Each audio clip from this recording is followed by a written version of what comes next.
cordial para todos ustedes en esta semana bíblica del año 2021.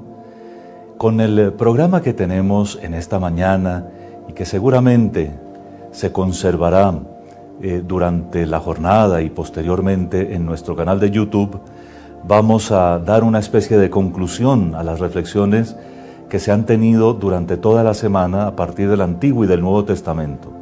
Nuestro tema ha sido la esperanza, como lo sabemos, en tiempos de prueba. Y por supuesto que nuestros tiempos de prueba no son solo el COVID, es también la situación que vivimos mundialmente, los desórdenes, las dificultades. Y por eso quise con la homilía esta mañana, tratando de hacer un eco de la confesión de los pecados propia del pueblo de Israel en tiempos de Baruch, sobre las cosas que de verdad conducen al mal y al desorden. La esperanza en tiempos de dificultad es la esperanza de que Dios va a actuar, porque nosotros somos incapaces. Nosotros estamos llenos de pasiones contradictorias y por buscar nuestro propio placer o simplemente por no escuchar a Dios, porque nos parece muy moderno vivir sin fe o jugar a que no tenemos fe, o mejor, postular que estamos más allá de la fe. Porque nos gusta todo eso y porque queremos hacer un mundo a nuestras anchas, tenemos un desorden muy grave. La verdad es que cuando yo trato de usarlo todo para mí, hay otros que se quedan sin con qué cubrir sus necesidades básicas, como por poner solo un ejemplo. Pero también cuando yo quiero gozar y disfrutar de la vida, hay otros que se sienten utilizados para mi goce personal, y hay otros que van quedando por el camino, totalmente rotos interiormente. Todo eso es semilla de generaciones de complicación y de dificultad. Y por supuesto la violencia en la que hemos vivido durante tantos años deja unas dinámicas torpes, con éticas malsanas, en las que más bien vale el esconderse, el buscar el provecho personal, rápido y en fin.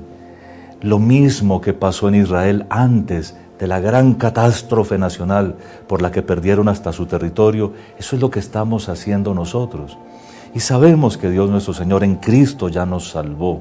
En la esperanza hemos sido salvados y sabemos que podemos esperar en Él. Y sin embargo, seguimos haciendo lo que no necesita Dios castigar, porque simplemente está desordenando el mundo. Es que mis pasiones, si no vienen controladas, no solo desordenan mi existencia, sino también la de los que me rodean. Si recuerdan bien, el problema de Israel es que no por primera vez, sino por segunda vez, habían permitido que el pecado escalara a tal punto que, sin escuchar las voces de los profetas, que Dios había mandado abundantemente, sin volver al primer mandamiento, amar a Dios sobre todas las cosas, evitar todas las conductas que no corresponden a ese amor, por supuesto, y sobre todo, el cuidado de los pobres, el cuidado de los débiles en la sociedad. Por no haber hecho todo eso, sino por haber vivido de sus propias idolatrías, es decir, de su orgullo, de su vanidad, de su prepotencia, de su impureza, de su desorden interior. Por eso perdieron la fe, perdieron la unidad que los cohesionaba como pueblo, que era la fe en Dios Salvador, en el Dios que los liberó de todos los males y peligros desde el Mar Rojo para adelante. Y por haber perdido todo eso, perdieron hasta su tierra. No sé si recuerdan bien cómo fue esa deportación masiva de israelitas, pero la Biblia lo señala muy bien y recuerda que los que más vestían con lujo salieron harapientos y medio desnudos, arrastrados por cadenas de enemigos. A los que tenían casas, a los que tenían almacenes, a los que tenían propiedades, los despojaron de todo y fueron empobrecidos de la noche a la mañana y arrastrados vilmente a unas ciudades, a unos pueblos más bien lejanos de su tierra, en donde no pudieran, con esa pobreza en que habían quedado, retornar por mucho tiempo. Generaciones pasaron, por lo menos dos, El profeta Jeremías lo había profetizado casi con tiempo.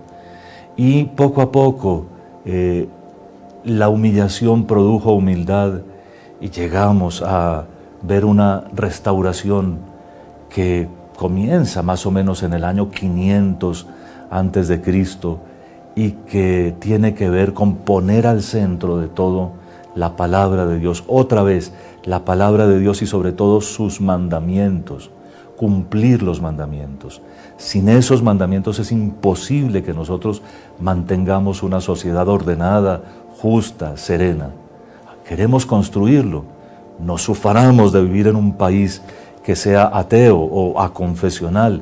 Buscamos que nuestras instituciones estén libres de cualquier cosa que las vayan a hacer criticables por tener a Dios por Rey, por centro, a Cristo representado en crucifijos. Y con todo eso, lo que estamos haciendo es recorrer los mismos caminos que disuelven la unidad, que nos hacen presa fácil de las potencias enemigas, que hoy en día tal vez no son países, sino que son grupos de presión, grupos ideológicos y sobre todo grupos comerciales. Hoy en día lo que más buscan los invasores es ni siquiera la guerra, sino lo que produce y lo que producimos todos.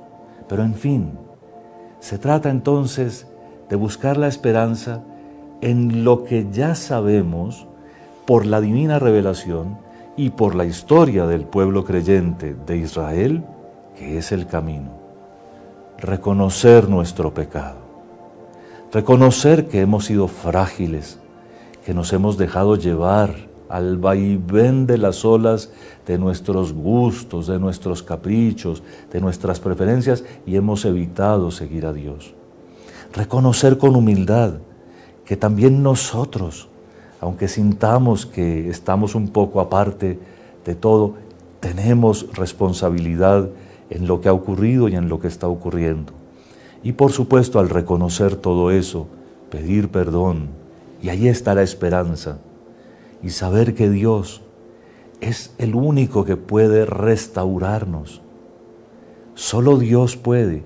Nosotros podemos hacer intentos de conversión, pero solo Él puede poner la buena voluntad y la paz en los corazones, porque es su tarea, pero además porque Él sigue perdonando y seguirá perdonando, porque si algo reconoció el Antiguo Testamento por encima de cualquier otra característica divina, fue que su misericordia es eterna. Sí, esa es la frase que más se repite en el Antiguo Testamento. La misericordia de Dios es eterna su misericordia, porque es eterna su misericordia, porque es eterna su misericordia. La esperanza cristiana tiene su fundamento en esa fe que dice que Dios siempre está listo para perdonarnos, para restaurarnos y para llevarnos al cumplimiento definitivo de las promesas que Él desde los orígenes de la divina revelación nos ha hecho. Todos ustedes saben que la revelación escrita, que la revelación que se ha puesto por escrito de Dios comienza con su manifestación a Abraham. Digamos que unos 2000 años antes de Cristo, para no poner fechas demasiado precisas, Dios decide irrumpir en la historia humana y habla eligiéndolo a Abraham. Le hace una promesa que es aparentemente imposible, que de él, que ha sido el esposo de una mujer estéril y además avanzadísima en años ya, nacerá una gran descendencia. De hecho, Dios le reafirma: mira las estrellas del cielo, cuéntalas si puedes, que así será tu descendencia. Y Dios nos enseña que lo valioso en Abraham fue que a pesar de que nada podía respaldar esa promesa, él creyó. Y Abraham creyó. Y esa fue su salida hacia la vida nueva.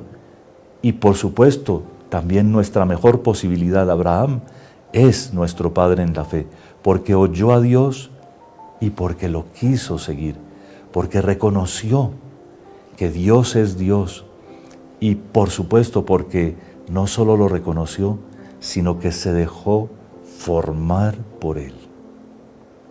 Ahí tenemos a nuestro primer modelo para adquirir la verdadera esperanza. Y también podemos comenzar a definir lo que es la virtud de la esperanza en nuestras vidas.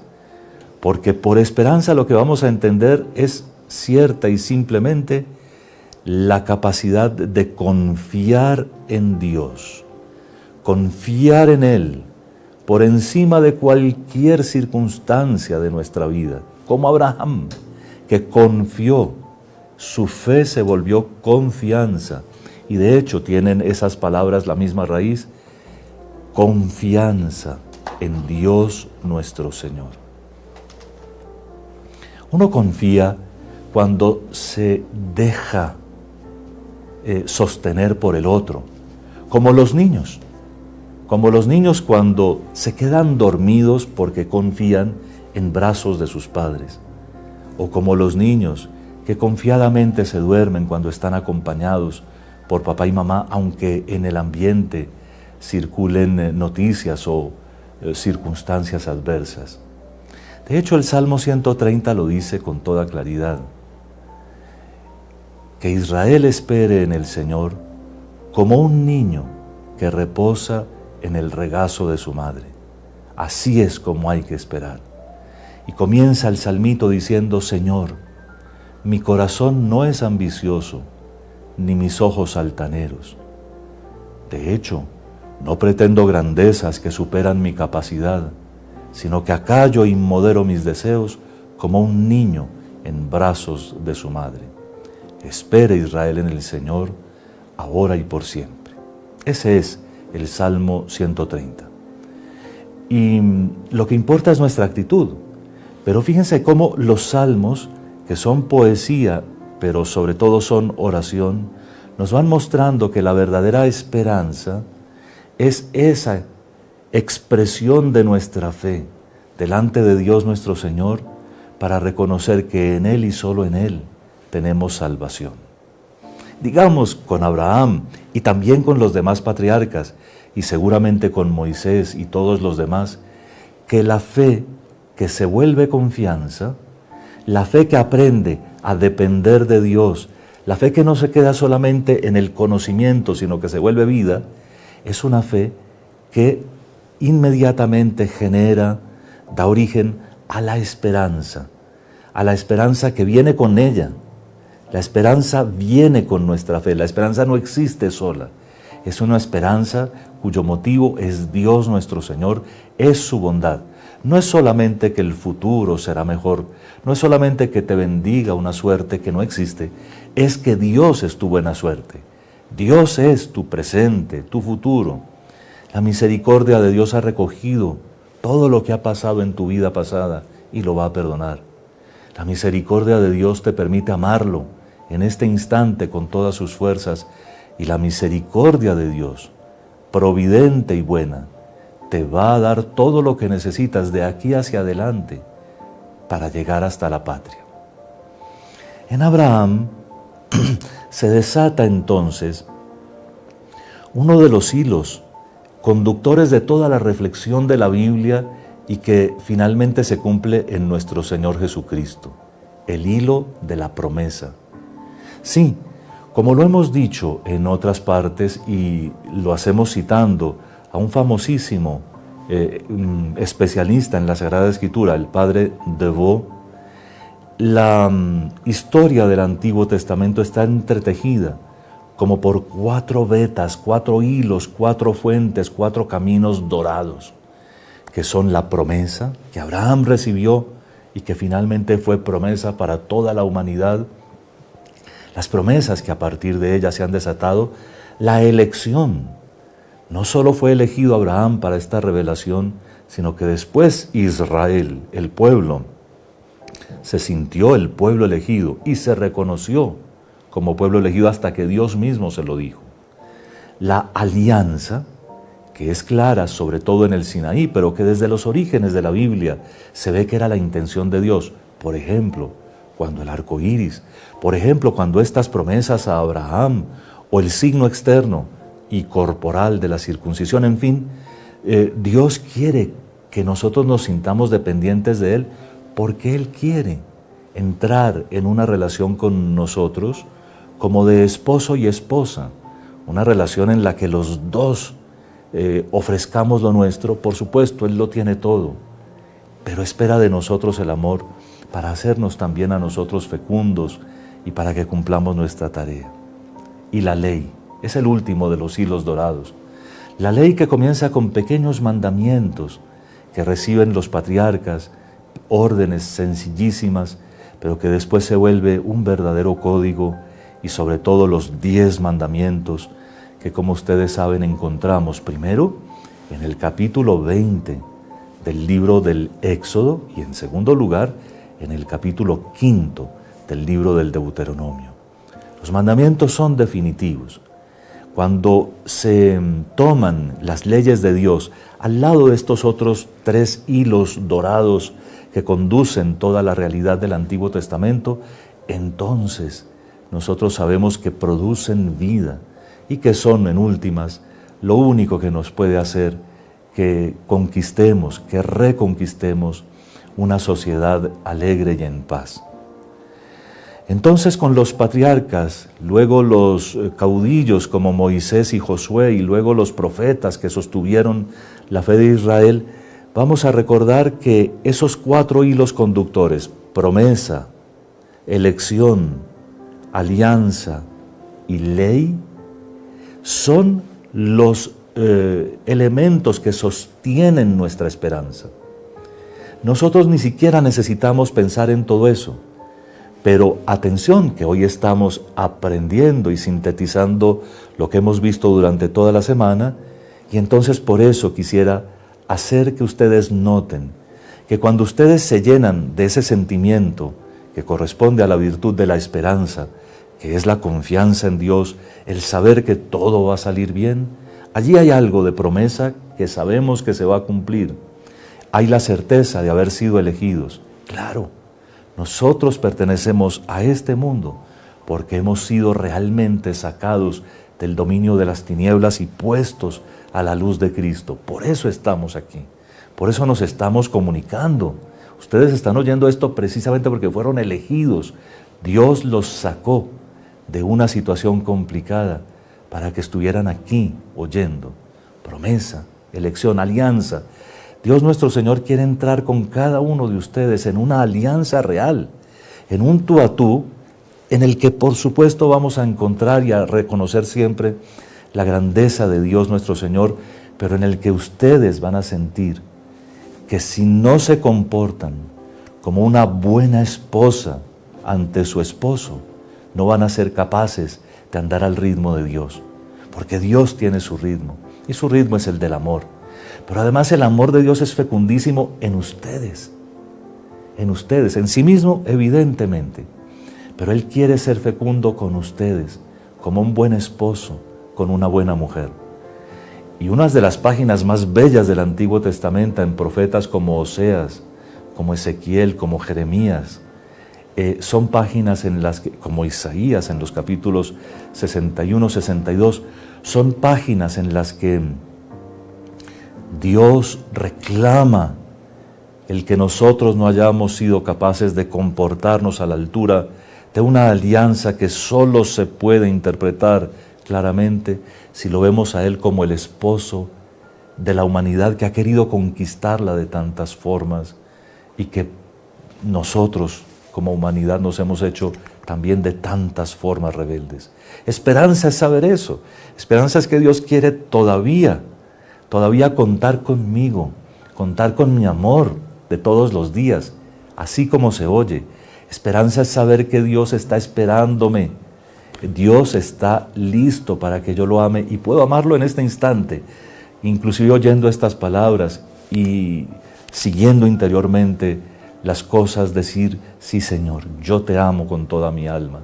Puede que sea pecador, puede que esté desordenado, pero te amo y voy a dar los pasos necesarios en la esperanza para reconciliarme perfectamente contigo y para salir adelante. Y la ley de Dios que nuestro Señor Jesucristo sintetizó en 2 mandamientos. El primero, el más importante, es: amarás al Señor tu Dios con todo tu corazón, con toda tu alma, con todas tus fuerzas, con todo tu ser. Y el segundo, agrega Jesús, es semejante a este: amarás a tu prójimo como a ti mismo. Y dice Jesús, de esos 2 mandamientos dependen toda la ley y los profetas. Así que la promesa, la elección divina, la alianza que podemos establecer con Dios y la ley son como el sostén de la esperanza. Pero atención, que todos estos hilos dorados se entretejen para revelar en la plenitud de los tiempos a nuestro Señor Jesucristo, que es la promesa, junto con el Espíritu Santo, la promesa cumplida del Padre, el don de los dones, excelente por sí mismo.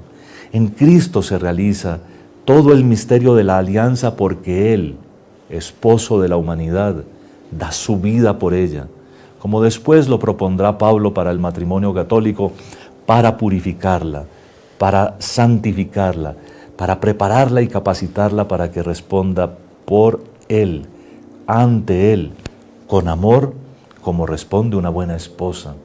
De eso se trata el ser iglesia. Iglesia que solo puede ser una, la una, santa, católica y apostólica, porque es la esposa de Cristo, como se lee en el libro del Apocalipsis. Pero en Cristo, que la ley, la promesa, la alianza se cumplen, también se cumple la elección, porque Él es el Hijo, pero por el bautismo Él quiso compartir hasta eso con nosotros. No hay otro que vaya a ser hijo consustancial al Padre como Él, y sin embargo, Él, al hacerse hombre y al darnos su Espíritu por su muerte y su resurrección, quiere compartir con nosotros la condición de hijos. Y somos de verdad hijos de Dios. Repito, no consustanciales, pero sí hechos hijos de Dios por el bautismo, es decir, en el Espíritu Santo y por Él. Y entonces ya logramos entender un poco mejor lo que es la esperanza. Porque la esperanza consiste en saber que un papá no le niega nada a su hijo. La esperanza consiste en saber que un papá, por más que el hijo se enrede, se estrelle, se confunda, se ensucie, no va a dejar de asistirlo. ¿Se acuerdan del hijo pródigo? La esperanza es eso. La esperanza es saber que papá Dios nunca nos va a abandonar, no importan las circunstancias. Y por supuesto que la esperanza es también saber que podemos reaccionar y cambiar, que podemos vivir mejor, que podemos entrar en la relación con Dios más bella, que es la que nos construye totalmente. El libro del Apocalipsis, con el que se clausura la divina revelación, la revelación escrita, es un libro que canta la esperanza de 1000 maneras distintas. Algunos que hacen lecturas superficiales y más bien comerciales o caricaturescas, se fijan solo en las presentaciones de los dragones y de las luchas y no atienden a la realidad profunda de lo que el libro quiere enseñarnos. Pero finalmente, ¿de qué se trata? Se trata de que en Cristo, el Cordero que aparece de pie, aunque está degollado, es decir, que murió, pero que resucitó y no ha dejado las huellas de su pasión, está la clave de interpretación de toda la Escritura. Él abrió el libro, o mejor dicho, los 7 sellos del libro, y ya, en Él entendemos lo que Dios quería de nosotros. Pero además, gracias a Él y a su obra, el cielo, con los ángeles, con sus trompetas, es decir, con manifestación clara y portentosa, nos revela el plan de la salvación por el que Dios ha hecho pasar a su pueblo y por el que seguirá el nuevo pueblo de Dios, la iglesia, su camino. Es el capítulo 12 del Apocalipsis, en el que la iglesia esposa identificada con la Santísima Virgen María, se ve en el cielo como una gran señal, una mujer vestida del sol y con la luna bajo sus pies y una corona de 12 estrellas sobre su cabeza. Frente a esa mujer se libra una gran batalla, en la que el arcángel Miguel vence a nombre de Dios. Miguel traduce ¿quién como Dios? Y expulsa al demonio enojado que seguirá haciendo la guerra al resto de los hijos de la mujer, es decir, a toda la iglesia. Pero en el camino Dios triunfa y los mártires, los que el enemigo cree haber destruido, son la punta de lanza, son la victoria de Dios, son aquellos que blanqueando sus mantos en la sangre del Cordero presentan una nueva figura de la iglesia, sin mancha y sin arruga, como Dios la quería. Los últimos capítulos de la Biblia y del libro del Apocalipsis nos hablan entonces ya de lo que Dios ha querido siempre para nosotros y para lo que nos está preparando, ataviándonos como se viste y reviste una novia de todas sus prendas y de todas sus joyas, nos presentará ante Él, para que esa alianza que Él siempre ha querido con nosotros se consume y para que nosotros vivamos eternamente felices con Él. Eso es la esperanza. La Biblia es un libro de esperanza desde su primera página hasta la última. Y nosotros somos seres de esperanza porque tenemos fe. Si la fe es auténtica, la fe reclama de su propia naturaleza lo que la Iglesia ya nos enseña. Una fe auténtica no es quieta, sino que pide ser conocida, ser celebrada, ser vivida y ser hecha oración. Y la esperanza es la fe en acción, la fe que trabaja por el conocimiento de las cosas de Dios que siempre puede progresar. La fe que se vuelve esperanza es la fe que se celebra, porque nosotros acudimos a nuestro culto dominical, a la Santa Misa y a nuestras otras oraciones precisamente porque creemos que Dios lo tiene todo para nosotros. La fe reclama volverse vida, llevarse a la vida, es decir, nos da una ética nueva, unos comportamientos, una moral novedosa, que es la moral de los evangelios, pero lo hacemos precisamente porque vivimos en la esperanza. ¿Creen ustedes que uno permanecería célibe o buscaría la virginidad como estado de vida si no fuera por la esperanza más grande en la fecundidad nueva que en la cruz inauguró nuestro Señor Jesucristo? Es pura esperanza. Y por supuesto, la fe que se vuelve oración, la fe que reclama ser llevada a la oración, es pura esperanza.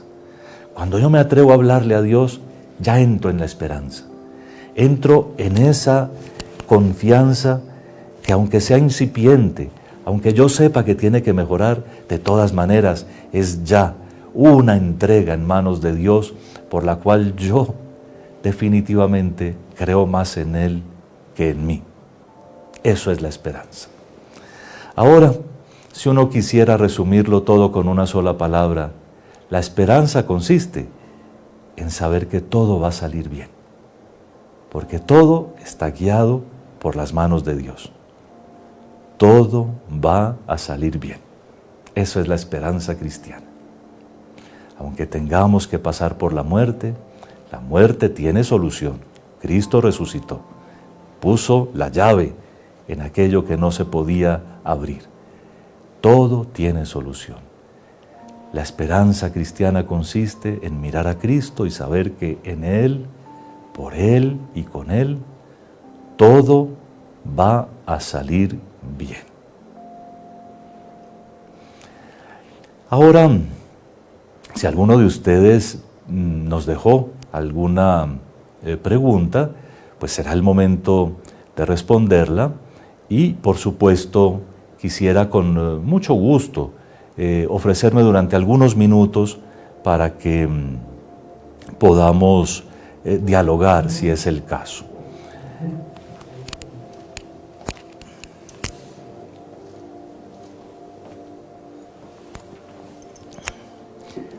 El padre Cristian, que ha estado conduciendo estos programas desde los estudios junto con su equipo, ha estado pendiente de algunas intervenciones que han hecho ustedes. Yo no tengo la ciencia ni mucha capacidad para hacerlo, pero gracias a Dios tengo muy buenos colaboradores, así que lo escucho. Bien, Monseñor. Entonces, pregunta Diana Rico. Monseñor, háblenos de los autores de la Biblia. ¿Quiénes fueron? ¿Desde qué tiempos fueron escritos? Muy bien, esa es una pregunta muy interesante, porque el autor principal de la Biblia es uno solo, es el Espíritu Santo, está vivo, más bien vivísimo, y la vida del Espíritu Santo es de tal forma impresionante que nos transmite esas palabras hoy con la actualidad del aquí y ahora. Es decir, por la palabra de la Biblia nos ponemos en contacto directo con Dios porque el Espíritu Santo es su autor. Sin embargo, como la Biblia es un libro hecho por seres humanos, también tiene muchos autores humanos. El autor principal es el Espíritu Santo, pero hay muchos autores humanos, entre los cuales se destacan, por ejemplo, Mateo, Marcos, Lucas, Juan, los autores de los evangelios, Pablo con muchas cartas, algunos profetas, escritores como Isaías, Jeremías, Ezequiel, Daniel y muchos otros. Sabemos que son muchos autores humanos y que Dios nuestro Señor quiso la diversidad de los autores porque cada uno dejó huellas de su propio estilo. Es muy distinto leer, por ejemplo, el Evangelio de San Juan que leer el Evangelio de San Marcos. Y es muy distinto leer el libro del profeta Isaías que leer el libro del profeta Oseas. Y son cercanos en el tiempo, sin embargo son muy distintos. Ahora, los salmos, la mayor parte son poesía, pero algunos son profundamente apasionados, como ustedes pueden leerlo, y otros son más bien históricos, solemnes, como si fueran hechos por sacerdotes expertos en teología que conocen la historia de Israel. Hay muchas manos en la composición material de los libros. ¿Cómo se relacionan el autor principal y los autores humanos? Por un carisma peculiar que se llama la inspiración. De tal manera que los 73 libros de la Biblia, todos son inspirados, aunque tengan muchos autores. El Espíritu Santo inspiró a estos autores para que pusieran, según la frase de la doctrina católica, todo y solo lo que era útil para nuestra salvación. Segunda pregunta, Monseñor, de Marta Elena Gil. Háblenos un poco del orden de los libros en el Antiguo Testamento. El orden de los libros en el Antiguo Testamento proviene de una tradición venerable, antiquísima, del pueblo judío. El primer orden comenzó simplemente haciendo esos 5 primeros libros que nosotros llamamos el Pentateuco y que ellos llaman la Torá o la ley, el bloque fundamental. Ellos consideran que allí está lo principal de la divina revelación, es la historia de los orígenes del pueblo y también en el Deuteronomio una relectura preciosísima que actualiza a motivos mucho más afectivos todo lo que ha sido la ley dada por Moisés. Luego pusieron los profetas, que son como el segundo bloque, y entre los profetas reconocieron unos mayores y unos menores, y finalmente pusieron unos escritos. En el orden de los libros de la Biblia antigua, del Antiguo Testamento, no hay cronología. Así como el libro del Deuteronomio podría tener sus últimas composiciones hacia el año 500, vamos a ver después en los profetas, que hay personas como Oseas o el primer Isaías, o incluso Jeremías, un poquitín más tardío, que son de los siglos VIII y VII antes de Cristo. Entonces, no hay un orden cronológico. Además, se juntaron 3 grandes profetas juntos, por su tamaño, por su solemnidad, y luego vienen los llamados profetas menores, que no tienen orden cronológico tampoco, pero que son algunos más antiguos, inclusive, por ejemplo, que Ezequiel. Así que el orden de la Biblia El orden de los libros del Antiguo Testamento proviene, nosotros hemos respetado muchísimo esa tradición, de una tradición judía. Tiene primero los 5 primeros, el Pentateuco o la Torá, luego los profetas y luego otros escritos. Nosotros tenemos un bloque nuevo, que es el bloque de los libros sapienciales, que distingue un poco las cosas, y sabemos que tenemos en ellos unos antiquísimos como Proverbios y otros muy recientes, que se escribieron prácticamente 1 o 2 siglos antes de la llegada de nuestro Señor Jesucristo, que son como Sabiduría y el que llaman Eclesiástico, poniéndole un apodo, pero que en hebreo se llama Ben Sira. Dora Valencia nos pregunta, ¿los salmos fueron escritos por el rey David? No, es decir, David hizo muchos salmos seguramente, pero si usted ve los títulos de los salmos, hay varios que dicen que son de Salomón. Los mismos títulos nos orientan un poco por sus autores, y hay otros que dicen del maestro del coro. Entonces no sabemos bien si es en el templo de Jerusalén o en el palacio. Había un coro que también componía su propia música, sus cantos, y puede que hayan coleccionado junto con los salmos, de cuya autoría ciertamente se propone como modelo a David, pero hay unos de Salomón y otros, como les digo, del maestro del coro. Puede que entre los salmos también hayan recogido algunas de esas oraciones que circulaban en el pueblo y que eran muy, muy bonitas, de eso que uno no se resiste las ganas de poner en un devocionario. Lo peculiar de los salmos es que si ustedes los leen con atención, muchas de las cosas que creemos sobre Dios vienen de los salmos, porque en los salmos el que ora se permite decirle a Dios una cantidad de cosas bonitas que en otras partes no están escritas, como por ejemplo la ternura de Dios, que Dios es tierno, que Dios es cercano, compasivo, misericordioso. Eso se repite mucho, mucho en los salmos. Voy a dar un salto al Nuevo Testamento. Pregunta Andrea Ciendúa, ¿los 7 sellos del Apocalipsis a qué se refieren?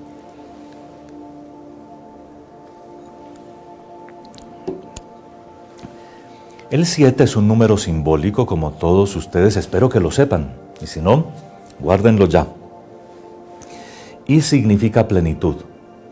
Y el sello es eso que los reyes le ponían a sus documentos con lacre, con una sustancia que pegaba las hojas y que ponían encima como con un sello grande de que tenía su propia escudo o una inscripción.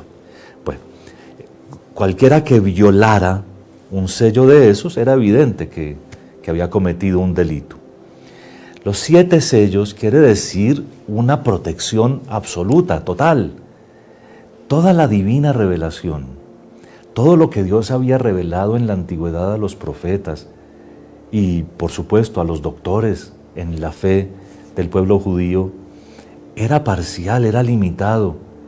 Por ejemplo, ¿cómo se entendía antes la profecía esa que nosotros llamamos del siervo doliente, que 400, 500 años antes de Cristo prácticamente describe interiormente su pasión? Entre los final del bloque de los libros de Isaías, del bloque de Isaías que va del capítulo 40 al 55, que es un solo autor, en esos hay estos cánticos del siervo que son aterradores, porque prácticamente describen lo que le pasó a Jesús y lo que en su alma sintió. Todo eso nadie lo entendía bien, estaba compilado en la Biblia, guardado allí. Por ejemplo, la profecía preciosa del capítulo 36 de Ezequiel, en la que Dios le dice al pueblo: los voy a alabar a ustedes, no porque se lo merezcan, sino porque yo quiero mi nombre limpio. Los voy a lavar a ustedes con un agua pura que los purificará. Les voy a arrancar del corazón ese corazón de piedra que tienen y les voy a dar uno de carne. O el capítulo 31 de Jeremías, que dice que nos va a escribir la ley en los corazones. Pues ese era el Espíritu Santo que iba a venir, ¿no? Nos va a poner la ley no por fuera, como una tabla de piedra que siempre nos va a romper la cabeza, sino que la va a meter por dentro para que actuemos con convicción. El capítulo 30 y 31 de Jeremías hay que leerlos. En fin, hay muchísimas cosas del Antiguo Testamento y la misma liberación de Egipto, la misma creación del mundo, que no se entienden sino en Cristo. A propósito de la creación del mundo, en el primer capítulo de la carta a los Colosenses dice por qué y para qué fue creado el mundo. Se los dejo. Pero cuando uno sabe todo esto, entonces uno entiende que el Cordero, es decir, Cristo, nuestro Señor, el Cordero que quita el pecado del mundo, le dio sentido a todo. Él es el único que puede romper los sellos, abrir los libros y hacer que entendamos. Y por eso nosotros vivimos muy contentos. Vámonos a precisamente cuando lo escuchaba ahorita respondiendo sobre los salmos, cómo nos presentan a un Dios tierno, a un Dios amoroso. Patricia Sepúlveda pregunta, ¿cómo enseñar al pueblo de Dios que el Dios del Antiguo Testamento no es un Dios justiciero, sino un Dios de principio de oportunidades? No podemos hacer ninguna teoría sobre Dios, ni que no sea justiciero, ni que no sea bondadoso, ni que no sea tolerante, porque Dios es Dios. Y como Dios es Dios, nosotros nunca alcanzaremos ni siquiera a aferrar una sombra de lo que Él es. Por la Biblia, por su divina revelación, Él nos muestra mucho, mucho, mucho. Pero como Dios es Dios, siempre será infinitamente más grande de todo eso incluso que nosotros vamos conociendo. Por lo tanto, no hay que convencer a nadie de nada. Hay que pedirles que lean la Biblia. Porque cuando uno lee el conjunto, uno capta, por ejemplo, que Dios no ejerce su justicia sin un plan de misericordia, o que Dios no da misericordia, no envuelve de misericordia, sino cuando no renuncia a su justicia. Es decir, puede que sea muy, muy misericordioso, pero mi pecado seguirá siendo siempre pecado, y yo tendré siempre la obligación de convertirme. Eso es justicia de Dios, ¿cómo no?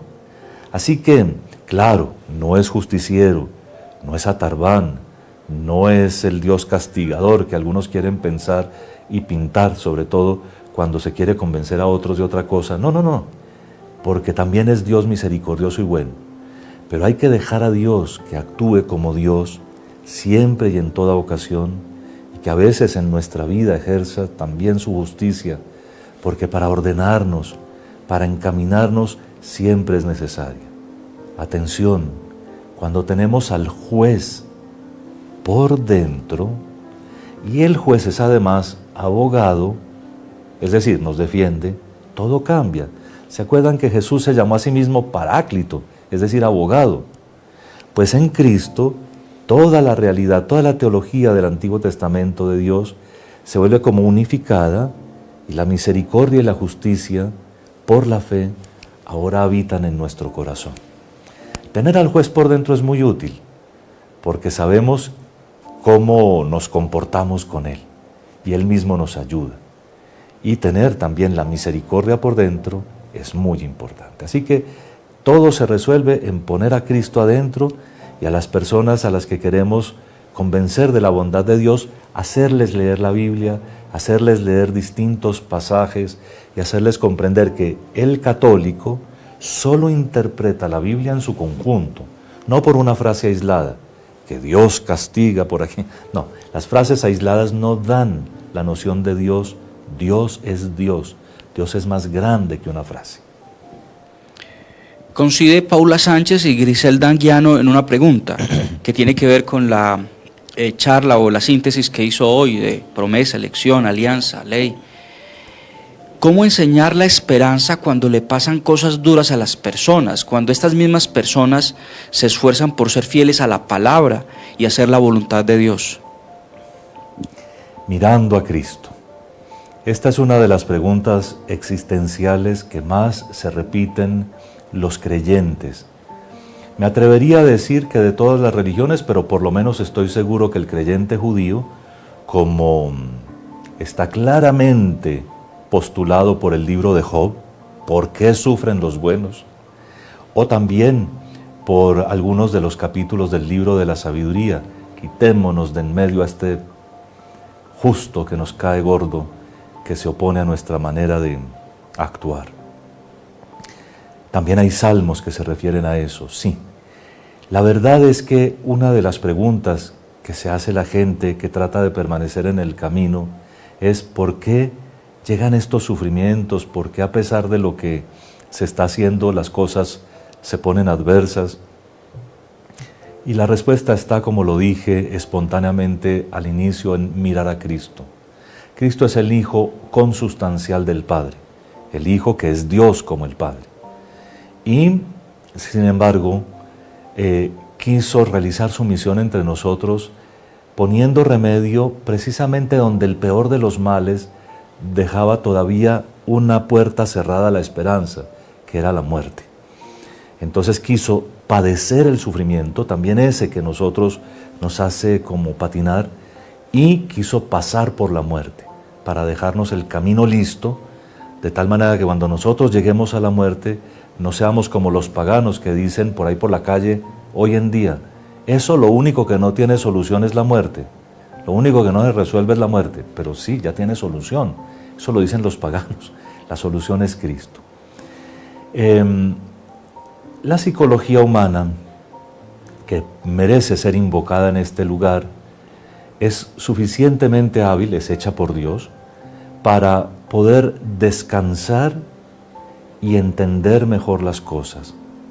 Muchos de estos sufrimientos que a veces nos hacen inclusive pensar fuertemente qué es lo que pasa en mi relación con Dios, se resuelven también descansando, adquiriendo un poco de optimismo, de ese que da una vida serena y puesta en las manos de Dios, y saber que este camino, mejor dicho, la nube negra que está pasando, ya pasará y dejará que entre el sol. En tiempos de desolación, enseñaba Ignacio de Loyola, no hay que hacer cambios en nuestra vida, hay que saber y perseverar en ellos con todas las virtudes cristianas que seguramente nos están probando para ver cómo nos ejercitamos en la virtud también sin consolaciones, y saber que pronto vendrá la consolación. Así que ánimo, que la esperanza está justamente allí. La esperanza se vive cuando estamos viviendo con sufrimientos, con cosas que no pasan, pero sabemos que pasarán ciertamente, y además de eso, en este tiempo es el tiempo de mi prueba, de mi ejercicio, para mostrarle a Dios mi fidelidad. La última pregunta, Monseñor, de Vilma Marisol Cortés González. Seguramente, y es una pregunta que muchos le preguntan, que tiene que ver con los hijos, ¿cómo lograr que la juventud en este tiempo se acerque al Señor, se convierta? Creo que lo primero que tenemos que hacer es convertirnos nosotros. Una de las causas de la debilitación en la transmisión de la fe, del por qué no logramos transmitir la fe con eficacia, es que nosotros no somos signos creíbles. Nosotros no estamos dando un signo de que vale la pena ser cristiano, de que somos discípulos de Jesús y de que vale la pena. A veces pensamos que una fe así como de medias tintas, como de que no me ponga muchos problemas, así como bonachona, pues de esa que uno dice que tiene mucha fe porque reza mucho, es lo que queremos que los jóvenes acepten. Pero resulta que la fe católica es el seguimiento de Cristo, es el seguimiento radical de nuestro Señor Jesucristo, aún con nuestra vida, aún con nuestras maneras de, mejor dicho, con nuestras maneras de pensar y con nuestras maneras de ser. Creo que el primer elemento para lograr que los muchachos vuelvan a la fe es mostrar una autenticidad a toda prueba. Y les quisiera decir, sin ánimo de ser polémico, que la autenticidad no está en las formas externas, no está en esas apariencias ahí santurronas, ni está en ciertas posiciones corporales que algunos van adoptando como por exagerar en las misas y en otras cosas. Eso más bien produce rechazo. A la gente no le gustan las cosas raras, pero en cambio una vida auténtica perfectamente normal, en la que uno vive lo que tiene que hacer, pero lo vive con perfección cristiana, es decir, con el corazón totalmente puesto en Jesús. Eso va a dar el primer elemento, el testimonio de una vida perfectamente coherente con el Evangelio. En segundo lugar, hay que decir de vez en cuando, hay que pedirle al Señor que nos ayude a hablar. Si quieren una pequeña confesión de este servidor, siempre que me presento ante ustedes le pido a Dios que me ayude a decir lo que Él quiere, sobre todo en la homilía de la misa. Le pido a Él que me ayude a decir lo que Él quiere que yo diga. Pero eso funciona para, sobre todo, las mamás y los papás, ciertamente, que primero humildemente ante el Señor rogarle, porque no siempre es la cantaleta, pues que a ninguno nos gusta, sino que a veces es la propuesta. ¿Qué le propongo yo a mi hijo en su fe? ¿Qué le puedo proponer sobre la belleza, ¿no?, de una vida con Cristo, de lo sabroso y lo hermoso que es caminar con el Señor? Entonces, testimonio de vida, una palabra que no puede ser ni de todos los días ni de todas horas, pero que tiene que ser sabiamente, dulcemente insistente, y por supuesto después, cuando admiten la palabrita, ya compartir un poco más las cosas. Monseñor, la próxima semana también, digamos, en el marco de las fiestas patronales de Nuestra Señora del Rosario, asume usted desde el canal de YouTube de la Arquidiócesis un compromiso que asumió desde que llegó, y es el ser maestro. El obispo es maestro, el obispo es nuestro catequista. Y vamos a comenzar una serie de enseñanzas sobre las huellas del maestro, la catequesis del obispo. Por favor, háblenos un poco de lo que los televidentes van a encontrar en estas catequesis. Muy bien. Muchos de ustedes saben que en mi antiguo encargo pastoral había comenzado un programa semanal en el que explicaba algunas dimensiones de la fe católica, y me había propuesto en la última serie de programas una reflexión paso a paso sobre el credo. El proyecto quedó en suspensión con el nombramiento que el Señor, y por medio del Papa Francisco, me hizo para asumir el pastoreo de la Arquidiócesis de Manizales, pero gracias a estos buenos colaboradores de los que ya hablé, se retomó. Y vamos a volverlo a comenzar desde el inicio, desde la introducción al misterio del credo, y comenzaremos la semana entrante desde el martes a las 8 de la mañana. Así que si quieren seguirnos, va a ser una reflexión de unos 40 o 45 minutos y tocará paso a paso los distintos artículos del credo. Vamos a seguir un poco el esquema del Catecismo de la Iglesia Católica, pero explicado sin referencia directa, sino comentado. Así que espero que les guste mucho. Los espero el sábado, 8 de la mañana. Martes 8 de la mañana. Y lo que estaba pensando es que tendrá repetición en la semana, pero eso será avisado por los encargados del canal. Bueno, Monseñor, también quiere lanzar hoy específicamente los diezmos, la campaña de diezmos que va a tener la Arquidiócesis de Manizales. El pueblo católico, no solamente de nuestra diócesis, sino también, digamos, del país, a veces tiene mucha confusión con el tema de los diezmos, cómo se diezma, cuánto se diezma, dónde se diezma, y cómo vamos a asumir nosotros desde la Arquidiócesis de Manizales esta campaña de los diezmos. Bueno, lo primero es que en esta querida ciudad, siendo niño todavía, oí de mi párroco, que ya falleció y que fue el que me dio mi iniciación cristiana final, estoy seguro de eso, a quien le agradezco de corazón todo lo que me enseñó. Oí de él que todos teníamos, por un mandato de la Biblia, la obligación de dar nuestros diezmos a la Iglesia de Dios. Como decía el mandamiento, ¿no?, el quinto mandamiento de la Santa Madre Iglesia, pagar diezmos y primicias oportunamente a la Santa Iglesia de Dios. De tal manera que yo crecí con la idea del diezmo sin complejos. Simplemente era algo que hacíamos todos. A todos nos tocaba el diezmo. Y recuerdo que un párroco anterior, que también fue muy celoso con nuestros diezmos, nos decía, ve, si un banano diario te dan, un banano diario le das a la iglesia, un banano le das a la iglesia por año.